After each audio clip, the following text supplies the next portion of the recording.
RDPU o Nagoya? RDPU Nagoya. So iba pa pala yung sa Tokyo. Oh, okay. Sige. Oo, ang layo pala nitong Nagoya, ma'am, no? Kanina pa kami nawawala sa train, ma'am. Lumampas na kami, bumalik na kami. Tapos, nagkamali pa ng pasok yung ticket ko. Sabi ko pa sa train attendant, I'm sorry. My ticket inside the machine. Get that.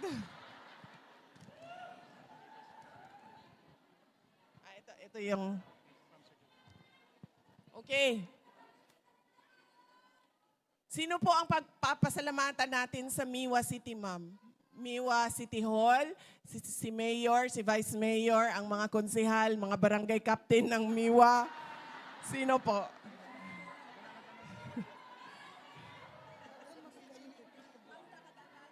Ito ang sa Miwa.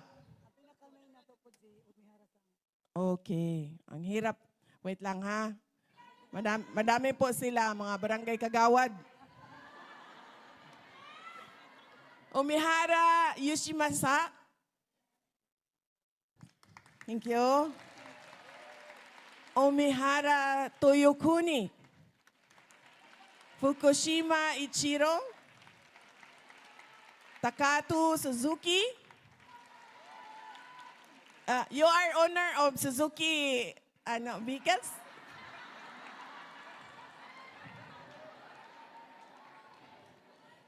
Ito AG. Tanaka Nobihiro. Sakai Tsunetaka. Sakuma Tsutomo. Mochizuki Tomomi. Shibata Yusuki. Yamada Makoto. Yashi Hiroaki. Ramirez Marcelo. Nomura Kenji. Takahashi Naohiro. Toyoda Tomoyuki. Yasuda Atsunori. Kuzutani Takuji. Gatos Jennifer. Miyoshi Masanuri. Suzuki Takao. Ito na naman yung may-ari. Sota Morita. Hisatsuma Yukiko. Seiro Hayami. Manalili Laila.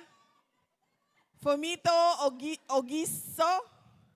Kenta Minoshima. Hoshiaki Asano. Yuhei Michida. Yukiko Kutsuna. Etsuko Suzuki. Rizahara Takihara. Ryo Shinyo. Shinichi Iwamoto. Kanako Kawaguchi.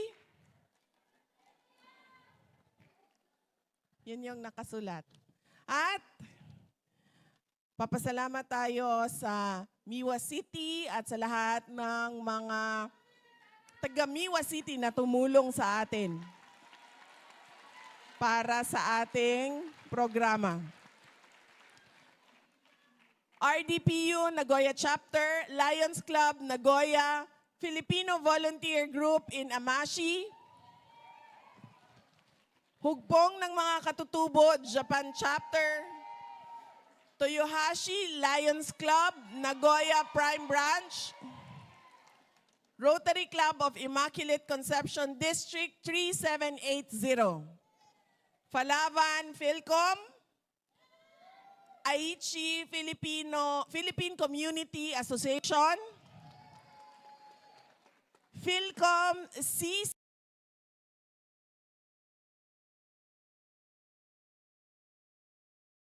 CCAC, SBK, Samahan sa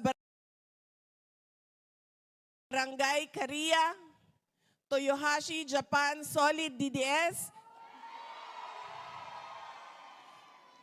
Ito, sigurado ako marami ito. PRRD Supporters, Nagoya.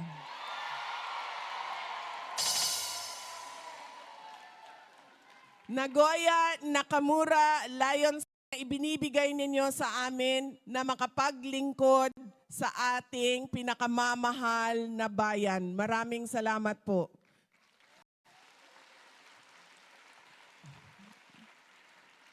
Paulit-ulit kong sinasabi yan, dako kayo ang amo ang utang nga kabubuton kaninyong tanan, mga kaigsuuna namong Pilipino. Kay kamo ang naghatag sa amoa sa posisyon kung asa mi karon. Daghan kaayong salamat.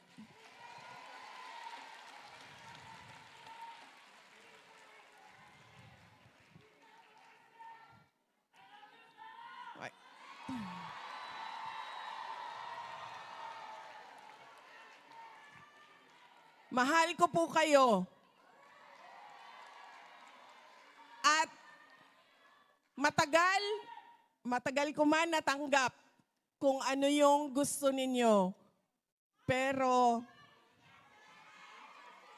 better late than never.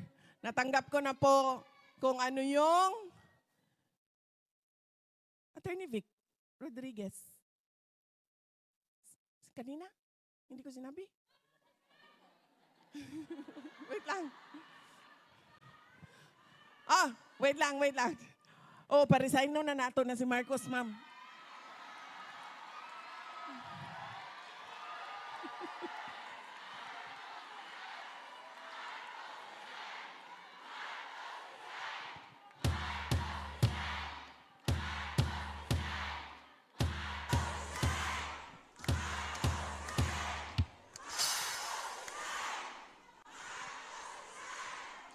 Pero bago natin siya pagbitiwin sa pwesto, pag-usapan muna natin kung ano ang kanyang ginawa.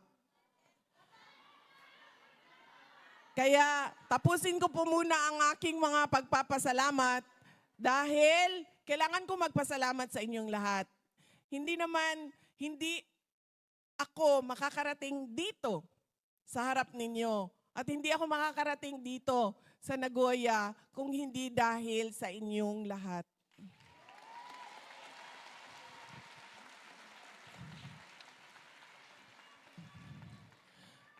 At meron pa po kaming isang kasama na binoto din nating lahat. At sigurado tayo nanalo nung nakaraang eleksyon. Nasabi ko ito kanina, di ba? Si Attorney Vic Rodriguez.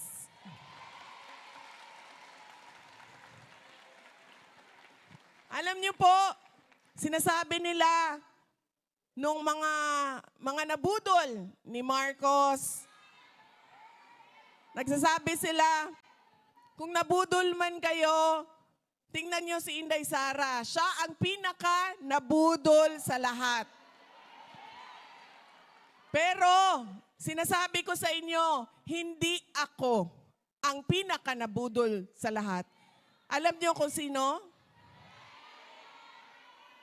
Si Attorney Vic Rodriguez.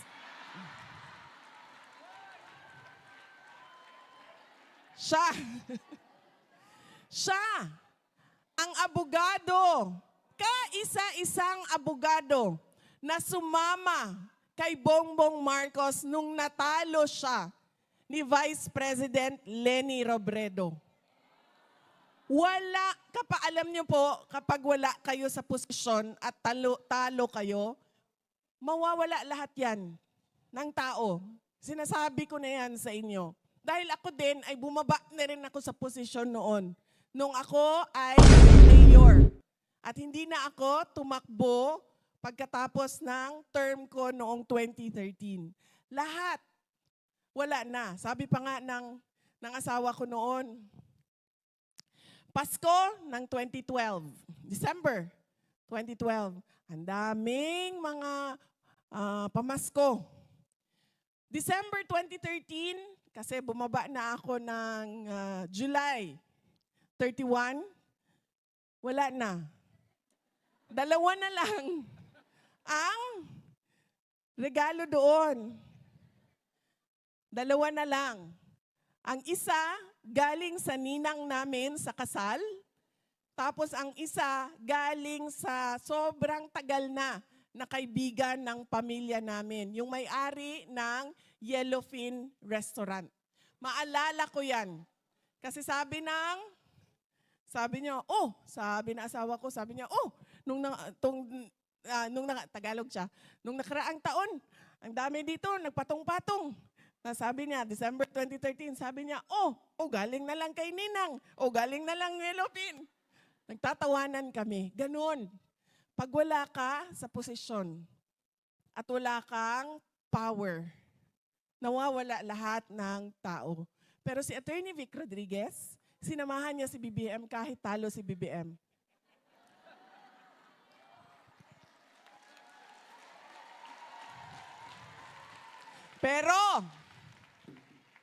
Pero, nung nanalo si BBM, iniwanan niya si Attorney Vic Rodriguez.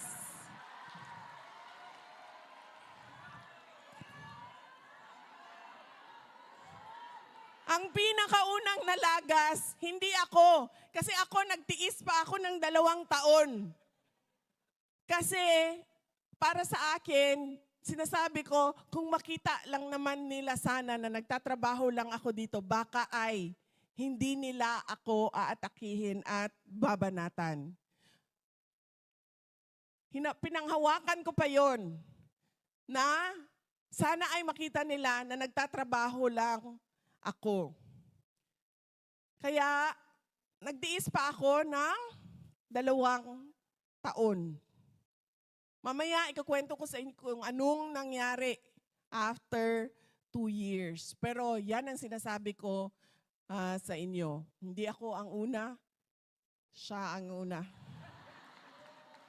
Siya ang pinakaunang nalagas.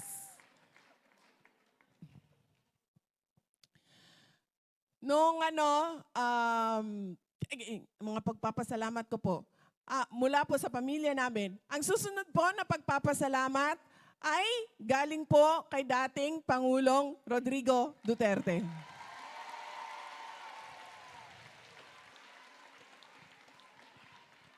Noong Biyernes po, ay tumawag siya sa akin, nitong nakaraan na Biyernes. Andito na ako sa Japan noon. Nagpwesto na kami, naghahanda kami para sa rally kahapon at para sa rally ngayong araw na ito. Tumawag siya sa akin. Ang una niyang sinabi ay, kamusta ka na? At ang una ko namang sagot sa kanya ay, nakalimutan mo ata ako kasi huli kang tumawag nung nakaraang Biyernes pa. 1 linggo na ang dumaan, ang chismis ko nagpatong-patong na, nakalimutan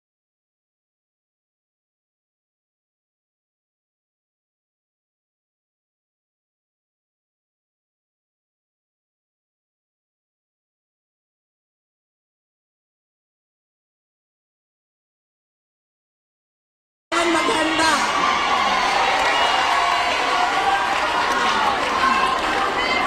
Marami sa inyo ang nagmamadali, kanina ang malayo ang biniyahe. Kanina po, sa train station, dito na po, sa Kida Station, nandun po kami sa baba, nag-aantay kami ng taxi. Tapos, may bumaba na mga Pilipina, 2.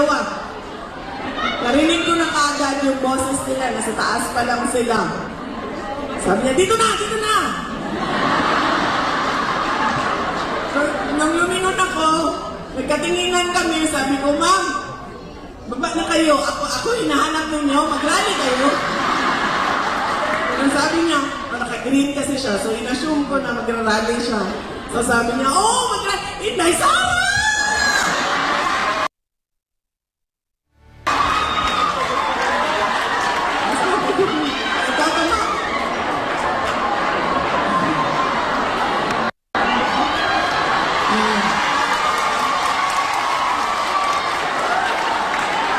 Tapos, takbo na siya. Lumabas na siya sa ticket station. Tapos lumabas na siya. Tapos sabi niya, layo pa na biniyahe namin. Sabi ko, kami din ba maglayo pa na ng lugar na ito? So, marami sa inyo ang nagsakripisyo para pumunta dito ngayong hapon na ito. Maraming salamat. At, yes ma'am, ang instructions po sa akin na organizer ay huwag daw ako masyadong madaldal dahil gusto daw nila bigyan ng mas mahabang oras ang picture taking. Yan po ang instruction sa akin. Sabi niya ni Sarah, huwag masyadong madaldal dahil mag-picture taking pa tayo. Ang huling pagpapasalamat ay pagpapasalamat nating lahat sa ating Diyos.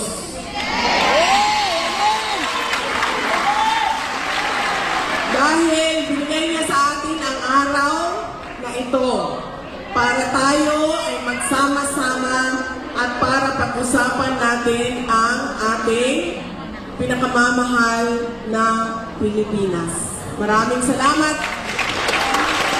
sa labaw na makagagahon sa tanan. Ang unang ko po, ma'am.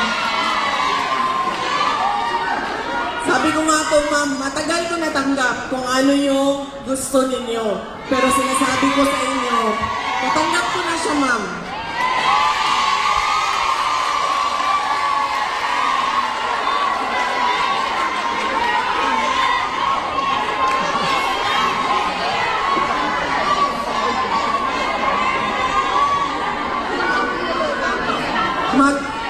Magbibigay po muna ako ng update, ma'am, kay dating Pangulong Rodrigo Duterte.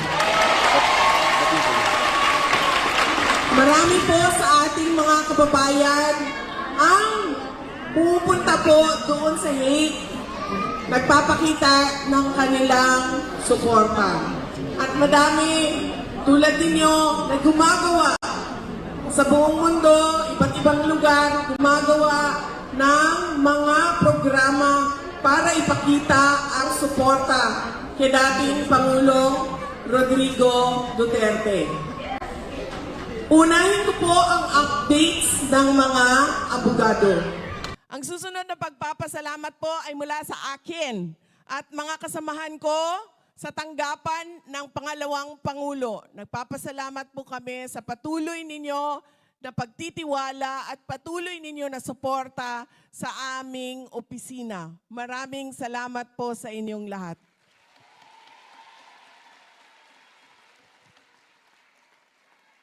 Ang susunod na pagpapasalamat ay mula po sa pamilya namin, ang pamilya Duterte. Napakalaki